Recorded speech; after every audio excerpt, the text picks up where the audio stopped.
For months, the noise around Shedeur Sanders kept getting louder, but the people closest to him stayed quiet. Until now. Because when Deion Sanders finally spoke, it wasn't to hype his son. It wasn't to deflect criticism. It was to say something far more unsettling, that a lot happened behind the scenes that the public was never meant to see. Coach Prime didn't sound angry. He sounded measured, almost disappointed. He talked about endurance, about storms, about a young quarterback being thrown into difficult situations with little control over how things unfolded. No real training camp runway, no consistent reps with the ones, brutal conditions both on the field and around him. And yet, Shedeur made it through. That's what makes this moment different. This wasn't a father making excuses. This was a father hinting that the story fans were told was incomplete, that the criticism, the doubt, and the constant questioning weren't just about football mistakes. They were shaped by forces most people never saw. And once you start looking at it that way, the entire season feels different. The interceptions, the headlines, the way every mistake seemed amplified while similar errors from other quarterbacks were brushed off as growing pains. Suddenly, it doesn't feel random anymore. It feels patterned. This isn't about pretending Shedeur played a perfect season. He didn't. He's a young quarterback learning the hardest position in sports. But what Deion suggested, without outright saying it, is that fairness was never really part of the equation. Because when narratives are already written, performance becomes secondary. And once a player is judged before he's fully seen, everything he does gets filtered through that lens. And that's when the real question emerges, not about talent, but about whether Shedeur Sanders was ever evaluated on equal ground to begin with. When Deion Sanders spoke this time, it wasn't performative. There were no headlines being chased, no slogans being delivered. What stood out was how carefully he chose his words, almost as if he was saying just enough to let people read between the lines. He talked about things happening behind the curtains, about circumstances his son couldn't control, and about a season that tested more than arm talent. According to Deion, Shedeur Sanders didn't just step into a normal rookie situation. He stepped into instability. No real training camp runway. No extended time working with the first unit on either side of the ball. Instead of a gradual introduction, he was dropped straight into the fire. Unpredictable weather, rotating expectations, and constant pressure to prove himself immediately. That context matters more than most people want to admit. Quarterbacks don't develop in isolation. They develop through repetition, trust, and continuity. Deion made it clear that Shedeur had very little of that. And yet, he didn't fold. He didn't complain publicly. He didn't point fingers. He learned. He adjusted. He endured. What makes Deion's comments powerful is what he didn't say. He didn't accuse anyone directly. He didn't call out names. But the implication was impossible to miss. This wasn't just about football struggles. This was about a young quarterback navigating an environment that wasn't designed to help him succeed. Deion also pushed back on how mistakes were framed. He pointed out plays where tipped balls and broken protection led to interceptions, situations that happened to even the league's best quarterbacks. Yet when those moments involved Shedeur, they were treated as proof of deficiency rather than situational outcomes. That selective framing, according to Deion, changed how the season was perceived. And here's the part that resonated most: pride. Despite everything, Deion didn't sound bitter. He sounded proud. Proud that his son made it through something most people never saw. Proud that he kept his composure when narratives were being built around him weekly. That pride reframes the entire conversation. Because if this season was really about survival as much as development, then the way it's been judged deserves a second look. And once Deion said that out loud, the silence around Shedeur didn't last much longer. Because suddenly, other voices started stepping forward, and one of them carried serious weight. The moment this stopped being a local debate was when Mel Kiper Jr. stepped in, and he didn't tiptoe, he didn't hedge. He said plainly that media members pushing the idea that Shedeur Sanders had a bad season were lying about what the tape actually showed. That wasn't a hot take. That was a credibility challenge. Why did it hit so hard? Because Mel Kiper doesn't gain anything from this. He's not tied to the Browns. He's not connected to the Sanders family. His reputation is built on film study, consistency, and calling things straight, even when it makes people uncomfortable. When someone like that speaks up, it forces a pause. Not outrage, a pause. Kiper didn't pretend Shedeur was flawless. He acknowledged interceptions. He acknowledged missed reads. But he also did something most commentary skipped entirely. He added context. He talked about protection breaking down, about tipped balls, about late rotations and disguised coverages that trip up veterans, not just rookies. In other words, he evaluated Shedeur like an NFL quarterback, not a headline. That's where the temperature shifted. Because once context enters the conversation, the original narrative starts to wobble. If interceptions automatically disqualify a young quarterback, then half the league should be in trouble. But they aren't. Veterans throw picks and get explanations. Rookies throw picks and get labels. Kiper didn't scream bias, he exposed inconsistency. He also pointed out something subtle but critical: the moving goalposts. Early on, the criticism was about arm strength, then decision-making, then leadership, then personality. When one argument fell apart, another replaced it. That's not evaluation. That's searching for a reason to stay unconvinced. And once that pattern is recognized, it's hard to unsee. The same plays that were excused for others became disqualifying for Shedeur. The same mistakes that were called learning moments elsewhere became proof here. Kiper didn't need to accuse anyone of intent. The contrast spoke for itself. What made this moment pivotal is that it validated what many fans already felt but couldn't articulate. That the issue wasn't whether Shedeur struggled at times, it was how those struggles were framed. Kiper reframed them as normal rookie experiences, not career red flags. And once a voice like that steps in, the debate stops being emotional. It becomes evidentiary, because now the question isn't, did Shedeur make mistakes? It's, why were his mistakes treated differently? And that question led directly to the most uncomfortable comparison of all. One the media couldn't explain away. Once the conversation reached this point, the comparisons became unavoidable. Because when you strip things down to outcomes, the criticism aimed at Shedeur Sanders started to look less like analysis and more like selective judgment. And that's where the example that kept surfacing made people uncomfortable. Interceptions. When Shedeur threw one, it was framed as confirmation, proof that he wasn't ready, proof that the moment was too big, proof that the doubts were justified. The headline wrote itself every time. But when veterans around the league did the same thing, the conversation shifted instantly. Suddenly, context mattered again. That contrast became impossible to ignore when people started pointing to Joe Burrow. Burrow threw interceptions in similar situations, batted balls, pressure up the middle, timing issues with receivers. And no one questioned whether he belonged. No one labeled him reckless. Analysts immediately reached for explanations. Offensive line breakdowns, receiver spacing, scheme limitations. Football became complicated again. That's the gap Mel Kiper indirectly highlighted, not by defending mistakes, but by asking why the same mistake produced two completely different reactions depending on who made it. Veterans were given grace. Rookies were given conclusions. And Shedeur, despite being new to the league, was judged like he wasn't allowed to learn. This is where the argument that it's not personal, it's just football starts falling apart. Football evaluation is supposed to account for experience, environment, and opportunity. Yet with Shedeur, those factors were often ignored. His interceptions were rarely broken down.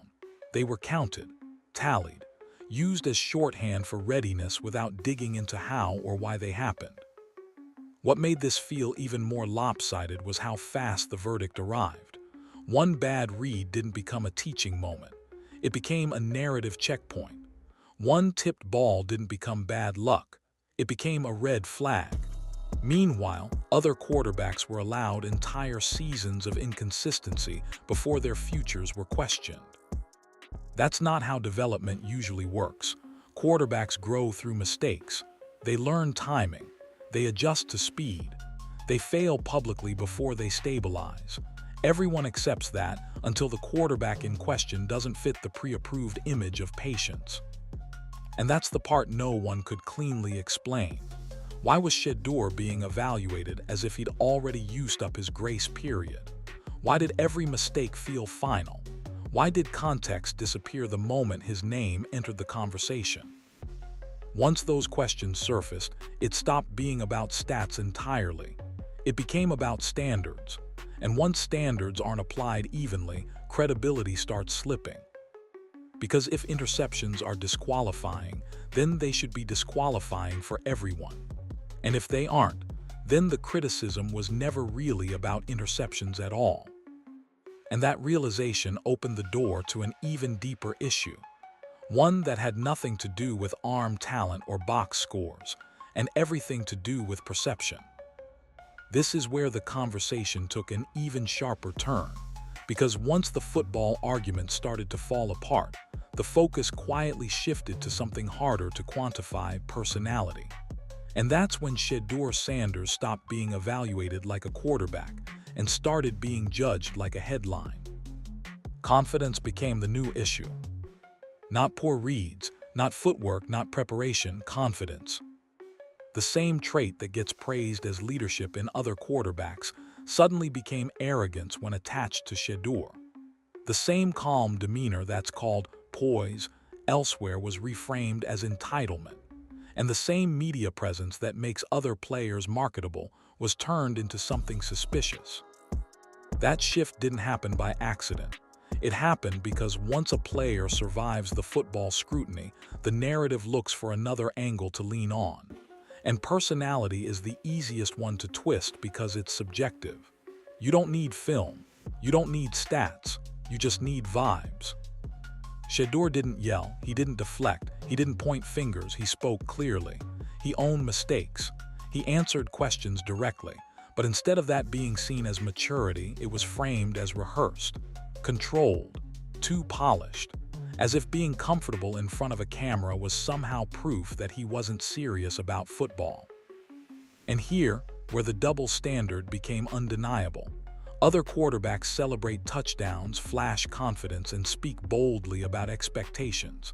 They're called competitors, leaders, alpha personalities. With Shedeur, the same behavior was treated like a flaw that needed correction. This wasn't about what he said. It was about who people thought he was allowed to be. Once the confidence problem label stuck, everything fed into it. A backward hat became a distraction. Folded arms on the sideline became body language analysis. Calm answers became a lack of urgency. Things that would normally go unnoticed were suddenly magnified and framed as character concerns. That's when former players started speaking up, because they recognized the pattern immediately. They'd seen it before. When evaluation drifts away from performance and starts orbiting personality, it's usually because the evaluator has already made up their mind. And what made this especially frustrating was how disconnected it was from reality inside the locker room. Teammates spoke about preparation. Coaches acknowledged work ethic. Players talked about command and presence. But those voices rarely made headlines. The narrative outside the building was louder than the reality inside it. This is how reputations get quietly reshaped. Not through one explosive accusation, but through a steady drip of subtle framing. He, a good kid, but he, talented, however. Each qualifier moves the goalpost a little further away. At that point, it stops being about football development and starts becoming about image management. And no quarterback, especially a young one, should have to prove they're allowed to be confident. Because if belief in yourself is a problem, then the issue was never really about how you play. It was about how comfortable people are watching you succeed. And once that realization sets in, The final layer of this situation becomes impossible to ignore. What was happening behind the scenes, away from microphones and cameras. This is the part of the story that rarely makes headlines, because it doesn't fit neatly into a highlight clip or a hot take. But according to Deion Sanders, this was the most important part of the entire season. What happened when the cameras were off and the microphones were gone? From the outside, it looked like a normal rookie adjustment period. Inside the building, it was anything but normal. Shedeur wasn't eased into the league. He wasn't given the usual developmental runway young quarterbacks rely on. No real training camp rhythm, limited reps with the ones, constant shuffling of expectations. One week it felt like progress, the next week it felt like reset. That kind of instability doesn't just slow development, it actively works against it. And that's where Deion's comments landed differently. He wasn't making excuses. He wasn't asking for special treatment. He was pointing out something basic. Quarterbacks don't develop in chaos. They develop in structure. They need consistency in coaching, trust in preparation, and clarity in their role. Shedeur didn't get that. Instead, he was thrown into difficult situations without the safety net most rookies receive. Harsh weather games, short notice opportunities, limited continuity with play callers and personnel. And when mistakes happened, they weren't treated as learning moments. They were treated as evidence. That's a massive difference. Behind the scenes, the message kept changing. Compete, but don't make mistakes. Be aggressive, but don't take risks. Lead, but don't step on toes. For a young quarterback, that creates hesitation. And hesitation is deadly at the NFL level. What made this even more frustrating was that Shedeur still showed growth through it. He handled the media calmly. He stayed composed publicly. He didn't lash out or deflect blame. That kind of maturity usually earns trust. Instead, it was met with silence or skepticism. Deion's frustration wasn't emotional. It was parental and professional. He's coached players at every level. He's seen development done right and done wrong. And what he was watching wasn't development. It was survival. When a coaching staff doesn't fully commit to a young quarterback, the message gets felt long before it gets said. Reps disappear. Leashes shorten. Confidence erodes. And once that happens, the evaluation becomes self-fulfilling. This is why Deion said Shedeur made it through the storms. Not because he was coddled, but because he was. He had to endure uncertainty most rookies never face. And he did it without burning bridges or creating noise. That context matters, because when people talk about what Shedeur didn't do, they often ignore what he was never given the chance to do in the first place. And once that truth is acknowledged, the final question becomes unavoidable. If this environment wasn't built for growth, who was it really serving? This was the moment the story stopped being opinion-based and started making people uncomfortable, because once respected evaluators stepped in, the gap between perception and reality became impossible to ignore. And that's where Mel Kiper Jr. changed the temperature of the entire conversation. Kiper didn't rant. He didn't posture. He didn't defend mistakes. He did something far more damaging to the prevailing narrative. He asked why the tape wasn't being discussed honestly. According to him, the idea that Shedeur Sanders wasn't good this season simply didn't line up with what the film actually showed.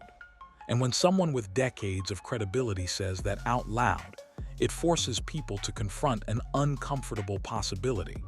The criticism may not be rooted in football evaluation at all. Kiper acknowledged the interceptions. He didn't dodge them, but he contextualized them the way evaluators are supposed to: pressure up the middle, batted balls, timing routes breaking late, rookie reads against disguised coverages. These weren't unique problems. They were common rookie quarterback issues. The difference was how they were framed. For most young quarterbacks, those mistakes are labeled growing pains. For Shedeur, they were treated like permanent limitations. That's where Kiper's point landed hardest. He wasn't saying Shedeur was flawless. He was saying the standards being applied to him weren't consistent with how the league evaluates development. Quarterbacks aren't finished products in year one. They're projects, and projects require patience. What made this even more revealing was the comparison Kiper indirectly highlighted. Veteran quarterbacks throw interceptions every week. They make poor reads, they force throws, and yet their status remains intact. Context protects them. Experience shields them. Their mistakes are absorbed into the complexity of the game. Shedeur didn't get that buffer. Instead, every error was treated like proof of something deeper, a lack of readiness, a lack of ability, a lack of upside. And once that framing takes hold, even solid performances get minimized. Good throws become expected. Bad throws become defining. That's not evaluation, that's branding. Kiper's comments didn't excuse anything. They recentered the conversation around what football analysis is supposed to be: process, not panic; projection, not punishment; development, not dismissal. And once that door opened, it forced an even bigger question into the spotlight. If respected evaluators see a quarterback who's progressing within a flawed environment, why does the public narrative insist on the opposite? At that point, it stopped being about wins or losses. It became about whether the system around Shedeur was ever designed to let him succeed, or whether he was fighting a story that had already been written. And once you realize the film and the headlines aren't telling the same story, the final reckoning becomes unavoidable. Here's the part of this story that rarely makes headlines, but matters more than any hot take ever could. Quarterbacks don't develop in a vacuum. They develop through repetition, trust, and clarity. And when those three things are missing, even the most talented players stall, not because they can't play, but because the environment never lets them settle. That's what Deion Sanders was pointing to when he finally spoke up. This wasn't about excuses. It was about context. According to Coach Prime, his son walked into a situation where the margin for error was razor thin from day one. No true training camp rhythm, limited reps with the first unit, constant uncertainty about role and expectations. That matters more than fans realize. Young quarterbacks need to know where they stand. They need to feel the organization's commitment even when things get messy. When that commitment wavers, it changes everything: how you process reads, how you manage risk, how you respond after a mistake. Instead of playing free, you start playing careful. Instead of trusting instincts, you hesitate. That hesitation doesn't show up on stat sheets, but it shows up on film. When reps are inconsistent, timing suffers. When game plans shift week to week, confidence erodes. When a quarterback knows one bad series could put him back on the bench, development slows to a crawl. That's not a mental flaw, it's human nature. And that's what made this situation different from typical rookie adversity. Other young quarterbacks were allowed to struggle publicly. They were allowed to fail, adjust, and fail again without their future being questioned after every throw. Shedeur didn't get that grace. Instead, every snap felt like a referendum. That pressure didn't just come from outside voices. It seeped into the building. Coaching decisions reflected caution instead of commitment. Opportunities came with conditions. Trust came with an expiration date. And here's the uncomfortable truth most people avoid: no quarterback thrives under those circumstances. Development requires a runway, not perfection, not hype, a runway. Coach Prime wasn't claiming his son was above criticism. He was questioning why the standard for survival was higher for him than for others. Why mistakes were treated as confirmation instead of correction. Why growth was demanded without the structure that allows growth to happen. Once you view the season through that lens, a lot of things make more sense. The inconsistency, the uneven rhythm, the flashes followed by frustration. None of it points to a lack of talent. It points to a lack of stability. And when stability is missing, even resilience has limits. That's why this conversation is bigger than one player. It's about how systems can quietly stunt development without ever admitting it, and why some quarterbacks are given time to become themselves, while others are expected to arrive fully formed. And once you recognize that imbalance, the final question becomes impossible to ignore. What happens if Shedeur finally gets an environment that believes in him the way it demands belief from him? When you strip away the noise, the clips, the hot takes, and the recycled talking points, the question surrounding Shedeur Sanders becomes surprisingly simple. Was he ever evaluated on the same scale as everyone else? Not praised more, not protected more, just judged the same. Because when you look back at everything that unfolded, the criticism didn't come from a place of curiosity. It came from certainty. A certainty that seemed locked in long before the season played out, long before reps accumulated, long before context was considered. And once a narrative hardens like that, evidence stops mattering. Mistakes weren't moments. They were labels. Progress wasn't growth. It was dismissed as noise. Even resilience, playing through instability, pressure, and constant doubt, was somehow turned into another flaw. That's why this story resonated so deeply with people paying attention. Not because Shedeur is perfect, not because he doesn't need to improve. Every young quarterback does, but because improvement requires oxygen. And from day one, the environment around him felt suffocating. What Deion Sanders ultimately called out wasn't disrespect. It was imbalance, the lack of patience, the moving goalposts, the way criticism arrived faster and forgiveness arrived slower. When voices like his spoke up, they weren't asking for special treatment. They were asking for consistency. And when evaluators like Mel Kiper Jr. echoed that sentiment, it forced a deeper reckoning. Because if the film shows development, competitiveness, and resilience, but the conversation insists on failure, then the problem isn't the player, it's the lens. This is how careers quietly stall, not through lack of talent, but through lack of belief, through environments that demand results without providing stability, through systems that punish learning instead of guiding it. The most unsettling part of all this isn't what happened to Shedeur this season. It's how normal it felt, how easily narratives replaced nuance, how quickly judgment overtook evaluation. And that's why this conversation matters beyond one quarterback. Because if fairness is conditional, if patience is selective, and if development depends on perception instead of process, then the system itself deserves scrutiny. So the real question is whether Shedeur Sanders can succeed. It's whether the football world is willing to let him.